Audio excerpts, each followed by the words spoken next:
let's talk about the Ravens here for a second. Obviously, Baltimore made multiple moves this offseason addressing a key weakness for the team in 2021. That was their secondary. They're one of the worst secondaries in all of football. Obviously, they're depleted heavily by injuries, but even with those injuries, they made multiple key moves. And I know, Mize, you have a story about where the Ravens currently sit in terms of rankings in the NFL.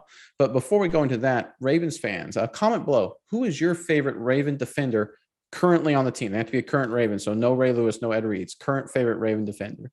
But Mize, what do you have going on at Baltimore right now?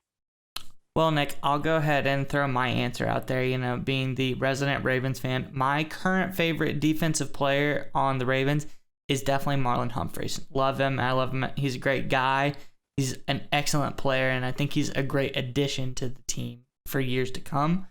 But according to PFF, the Ravens have the number 1 ranked secondary in the NFL.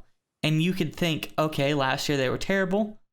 But if you take a step back, look at the bigger picture, as you said, they were decimated by injuries last year. Marlon Humphreys was hurt at one point in the season. Obviously, Marcus Peters was injured. Jimmy Smith got injured for a very short period of time as well. The whole Deshaun Elliott went down as well. So the whole secondary kind of was in shambles, okay? And some young guys had to end up stepping up. And those young guys, they played decent. Now, here is why I personally believe that PFF isn't very far off of their number 1 grade. Ravens are returning all of the elite defenders that they have had. Obviously, Marlon Humphrey, Marcus Peters is back.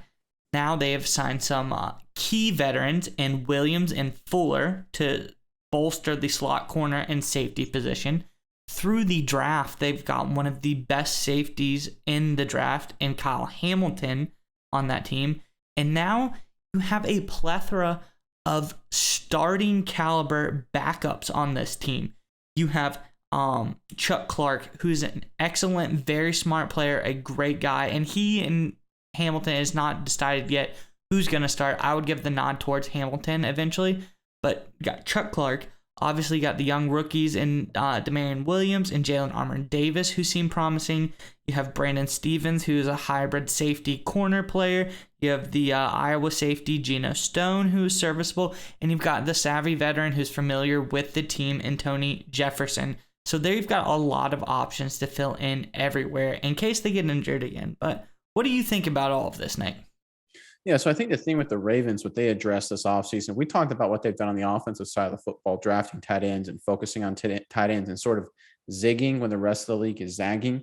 We have heard for years that, teams are turning away from safeties and focusing more on corners. And to your point, the Ravens did, re-sign and bring back and bolster. Obviously, they have their hurt corners back. But I really love what they did, adding the safety position with Williams and then Hamilton in the draft. Because right now they have so much flexibility at that position. And I'm going to go into a little bit about what that means, is that a lot of teams have to rely on their safeties to disguise and show coverages of what they're going to do, usually involving a 2-deep or 1-deep look. And so a lot of teams will do is they'll line up in a 2-deep and a 1-deep and then rotate at the snap. And we're going to bring up an example for you here. This is a Giants-Packers game from a few years ago. You can see sort of the arrows following. You have the 2 deep safeties line up in the half. And at the snap, one of them is going to rotate to the middle to a single high look. And the other one closest to us is going to rotate closer to the line of scrimmage to the tight end. Now, normally smart quarterbacks can look at this and say, okay, the safety that's normally in the box who can't cover very good, he's probably going to be rotating to me. And the safety that's generally the center fielder, he's probably going to be rotating back to his natural position. So it's not even really that good of a disguise. The Ravens are going to be so far ahead of the game because they got 2 guys in Williams and Hamilton who both can cover deep, be that center fielder or be the 2-deep guy if they're actually going to stick in that look. And I really think both those guys can actually play closer to the line of scrimmage as well, either getting man-on-man coverage or a buzz zone closer to the line of scrimmage. And the fact they have that flexibility, it's going to make it really challenging for opposing quarterbacks because they're going to be able to line up in a myriad of defenses, especially from that safety position, and quarterbacks won't know how to react. Yeah, no, and I think that's a key. And then you look at, if they have to go into like a dime sort of package or anything, they have the ability to put up to five really good corners on the field. Ones that I would be comfortable with them covering any team's third, fourth, and fifth options. So this secondary, I I know emphasis has been placed on the secondary as of late because of the shift in the NFL over the last decade or so towards heavily like passing focused offenses. But like you said, the flexibility in the center of the field with the safety position, Baltimore has really gone outside of the conventions lately, obviously focusing on interior offensive linemen, tight ends, and finally safeties, 3 positions that are undervalued. It seems as if Baltimore picks a position that's undervalued and tries to get the most value out of it because it's like the best bargain. And I think that this has really paid off for them, and we're going to see how well it plays out this coming season.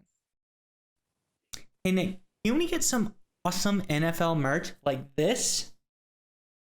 If you want the best, most high quality NFL merch that you get, go check out Ultra Game NFL, one of the NFL's top sellers on Amazon. They sell the most premium NFL merch money can buy. So if you want to check them out, where can we find them, Nick? Yeah, exactly. Check them out in our description box below. We got all kinds of great affiliate links you can use that get you directly to Ultra Game NFL's store with all the greatest high quality merch for your team. Use these affiliate links. It's a big help to us for our channel at no extra cost to you. Check it out. Ultra Game NFL, the best gear you'll ever find.